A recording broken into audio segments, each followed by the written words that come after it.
भाइयों, सत श्री अकाल। आपने भी सुना होगा कि लोग मोदी जी को देखते ही अब टीवी का चैनल बदलने लगे हैं, क्योंकि दिमाग पक गया है रोज रोज की बकवास सुनकर। ऐसी ही बकवास आप सुनते हैं भाजपा के बाजारू प्रचार में कि मोदी जी के पहले देश बर्बाद था, मोदी जी के आते ही देश स्वर्ग हो गया है। इन बेवकूफ़ों का सरदार भी 2 कौड़ी का दिमाग नहीं रखता, तो उसके झूठनखोर भी गंवार हैं सबके सब।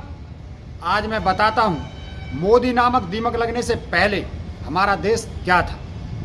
भाइयों, मोदी नामक सड़क छाप जादूगर का कोई वजूद नहीं था। उस समय कांग्रेस के बनाए भारत ने दुनिया के 121 देशों में दूतावास बना लिए थे। इनमें हमारे 127 राजदूत स्थापित कर लिए थे। इन 127 में से 30 हाई कमिश्नर्स कॉमनवेल्थ देशों में पोस्ट कर लिए थे, और संयुक्त राष्ट्र की 6 सबसे बड़ी संस्थाओं, जिनमें United Nation New York, United Nation of Geneva, UNESCO office Paris, World Trade Organization Geneva, conference of disarmament Geneva में और आसियान ऑफिस जकार्ता में अपने स्थायी प्रतिनिधि बैठा लिए थे। इनके साथ भारत ने अपने देश में 152 देशों के दूतावास बना लिए थे। कब? जब मोदी नामक सड़क छाप जादूगर का कोई वजूद नहीं था।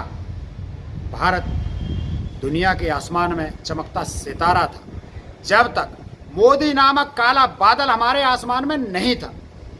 भाइयों, जब मोदी नाम का फेंकू इंसान राजनीति का ANR सीख रहा था, उस समय भारत के यशस्वी और अर्थशास्त्री, अर्थव्यवस्था की दुनिया के सबसे के बाप कहलाने वाले डॉक्टर मनमोहन सिंह जी ने यूरोप और अमेरिका के साथ द्विपक्षीय व्यापार मात्र 5 सालों में डबल कर लिया था। कब? जब मोदी नामक गंदा पानी हमारी गंगा जमुनी एकता की नदियों में नहीं मिला। मेरे भाइयों, कांग्रेस का बनाया भारत वर्ल्ड ट्रेड ऑर्गेनाइजेशन को रिफॉर्म करता था और अंतर्राष्ट्रीय स्तर पर जबरदस्त प्रभाव के कारण भारत को सुरक्षा परिषद में सीट के लिए दुनिया की महान शक्तियां समर्थन करती हैं, जिनमें रूस, United kingdom, Germany, Japan, Brazil, Australia और यूनाइटेड अरब अमीरात।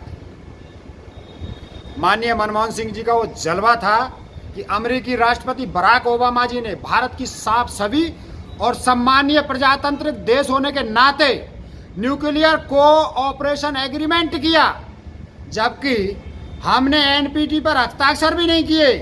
फिर भी भारत विश्व का एकमात्र देश है जिसके साथ अमेरिका ने NPT पर साइन किए बिना न्यूक्लियर डील की है। ये कब हुआ? ये तब हुआ जब हमारे देश के अमन चैन के खलियानों में मोदी नामक आग नहीं लगी थी।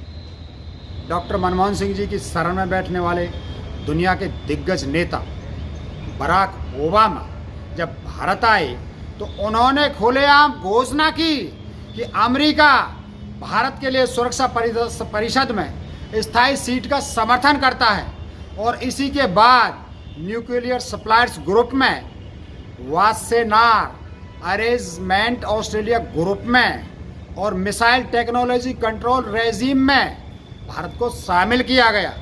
ये कब हुआ? ये तब हुआ जब गीदड़ की खाल वाला 56 इंची ढोल भारत की संसद में नहीं बजता था। जब पूरी दुनिया अमेरिका और यूरोप के जलवे देखकर हैरान हो रही थी, तब भारत की कांग्रेस सरकार ने नारा दिया, लुक ईस्ट, और पूर्व की ओर देखते हुए भारत ने साउथ एशिया में अपना ग्रुप तैयार किया, जिसके साथ साउथ कोरिया, जापान और ताइवान शामिल हैं। फिर इसी दौरान भारत की दूरदर्शी कांग्रेस ने गल्फ देशों में भी पैठ बनाई और पर्शियन गल्फ कंट्रीज और अफ्रीकन यूनियन के सदस्य देशों में आर्थिक और राजनीतिक मजबूती हासिल की। और जब मोदी नामक अमीरों का चमचा पैदा नहीं हुआ था, तब भारत की कांग्रेस सरकारों ने अपने से छोटे देशों को अपने साथ जोड़ा और उनके विकास में योगदान दिया। नेपाल, बांग्लादेश, भूटान, श्रीलंका, म्यांमार में लगातार रोड और रेल प्रोजेक्ट में इवेंट किया, अरबों रुपए की क्रेडिट बांटी।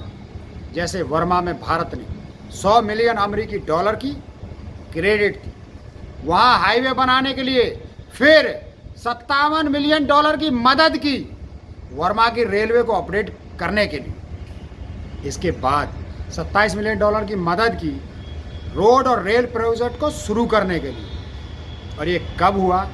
जब नीरव मोदी विजय माल्या जैसे दामाद मोदी नामक ससुर से खातिरदारी करवा रहे थे। उसके पहले ये जलवा भारत का था। भाइयों, ये कांग्रेस का भारत था और कांग्रेस का जलवा था कि भारत ने 62 की हार का बदला लेने के लिए तिब्बत और ताइवान में इतने कारनामे किए कि चीन को झक मारकर सिक्किम और अरुणाचल प्रदेश भारत का हिस्सा मानना पड़ा। तो मेरे भाइयों, अब कोई बकवास वाला भाजपाई रेडियो बजे तो उस पर इस जानकारी का ऐसा लठ मारना कि उसकी टैं हमेशा के लिए बंद हो जाए। जय हिंद साथी।